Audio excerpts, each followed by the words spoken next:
Today is October 11th, and this marks the 10th anniversary of Bionicle 3 Web of Shadows, as well as the completion of the original trilogy. In September of 2003, the first Bionicle movie, Mask of Light, was released. Mask of Light was the first movie in the trilogy. It would then be followed by Legends of Metro Nui in 2004 and Web of Shadows in 2005. It was certainly amazing to see my favorite toy line come to life in these films for the first time. They might have been direct-to-DVD releases, but that doesn't change how amazing it was to see these characters move and talk for the first time. Before these movies, there was also the Motonui Online Flash animations, but those had all text at the bottom of the screen, rather than actual talking. To hear these characters actually speak for the first time allowed me to hear what they actually sounded like, rather than what I would have thought for them to sound like. I will also point out that when I watched these movies, they told me how certain words were pronounced. For example, I originally thought that the word Matoran was pronounced Matoron, and also Hordika being pronounced Hordika. I will also point out that I heard a computer pronounce Hafu as Half-You, but of course this movie proved that computer wrong. I also don't see how it would have been pronounced Half-You since there is no Y in Hafu's name. Now, what are my overall thoughts on these movies? The first movie was really spectacular. The second movie was exciting. The third movie felt a bit dark, but still amazing. And that's what I gotta say about them. What's amazing that in this trilogy, the first movie took place at the then current time period in the story, while the other two movies were flashback movies, or prequel movies. I should also point out that the first movie was also a standalone compared to the other movies, since the second movie was the first in the timeline and the third movie was its sequel, while the first movie was simply what happened many years after the second and third movie took place. So with the first movie, we have Jala and Takua, two Matorans sent to find the seventh Toa. And in the end, Takua discovers that he not only was destined to become the Herald of the seventh Toa, but also to become the seventh Toa. Now, I will say that when I first read the rumors on BZ Power that Takua and Takanuva were the same character, I didn't believe it until I finally saw the movie. Now, I can see how people predicted that these two were indeed the same character. First of all, the Taka part of Takanuva's name appeared to be derived from Takua. In fact, before finally realizing how his name was actually spelled, I pronounced Takua's name as Talka. Weird, right? Getting on to Legends of Metro Nui, I had suspected that the voices for the Toa Metru, later becoming the Turaga of Motonui in the timeline, would have the same voices as Toa than they do as the Turaga. This turned out to be false, as Vakama's voice as a Toa sounds nothing like his voice as a Turaga.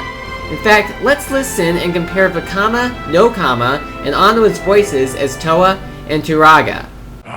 The Toa squabble like Goko birds over a berry. Their recent victories are a blessing, but they've forgotten how they need each other. Indeed, Nokama. Now this is a Toa tool! Ha! Such perfect balance! A disc launcher. They all sound different, don't they?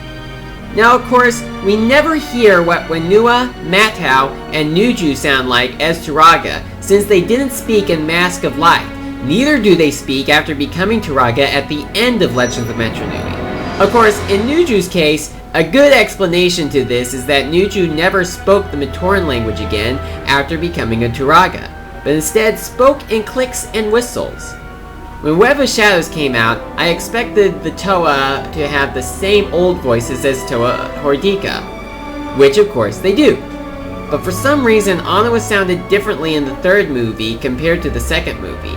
Not just after becoming a Toa Hordika, but also at the beginning and end of the movie, after the Toa were brought back to their original forms. Take a listen. I'm the one suffering here, stuck with a Komatoran big brain and an Onomatoran stock boy. Hey, Matau, let's not crash it this time. Now, I do not think they switched the voice actor for him, and that the voice actor, or the producers, decided to have him give Anawa a different voice. The adventures all these movies had certainly were amazing adventures. Pretty much, the Toa had to grow as they progressed through their journey. From going from Matoran to Toa, having to rescue the Matoran, to turn into Toa Hordika, to finding Kitangu, to defeating the Vizrak, to being turned back into their original Toa forms, and then finally awakening the Matoran on Matanui and becoming Turaga in the process. Now, I am going to point out some things in all of these movies. First of all, the appearances of all the characters.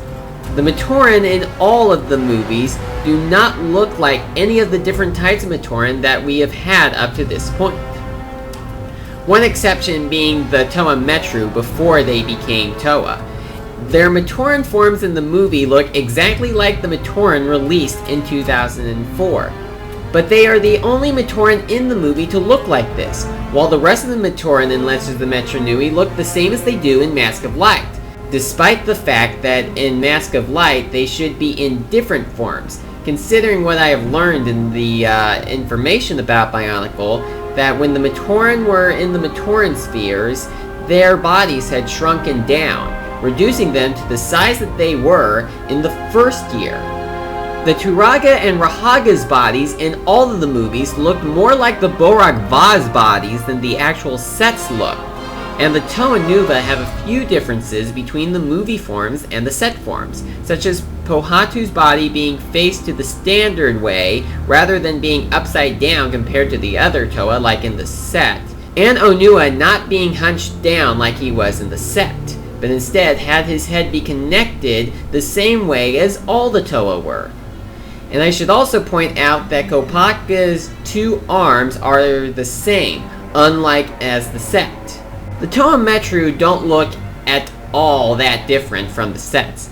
But something that I don't understand with the Toa Hordika is that instead of having two weapons like they do with the actual sets, they instead only have one weapon, while the other weapon is replaced with a hand. What's even stranger is that the Toa Hordika's arms feature what look like the set versions of the hands, and yet, on the left arm, we see the actual hand connected to the supposed hand. So to me, it looks like they're carrying a pseudo hand. Now, all the different characters in the movie were very memorable. Kreka was certainly hilarious in the second film, since he was pretty much the dumb one of the villains in that film. I also like how in the third film, how Anawa thought that Norik said the key to Nangu, when he actually said Kitangu. Also, I'm going to point out that I thought there was going to be a flashback scene of the Toa Haga in the third movie. There was not. Oh well. As for character deaths in each movie, they pretty much seemed all tragic, even the villain deaths.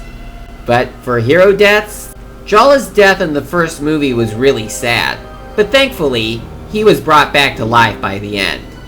Likon's death was certainly sad compared to Jala's death. Jala's death pretty much featured someone losing their best friend. You know, like with Takua having to lose his best friend Jala when he died. But with Likon's death, it pretty much seemed more like Vakama was losing a father rather than a good friend, since Vakama looked up to Likon when he was a Matoran.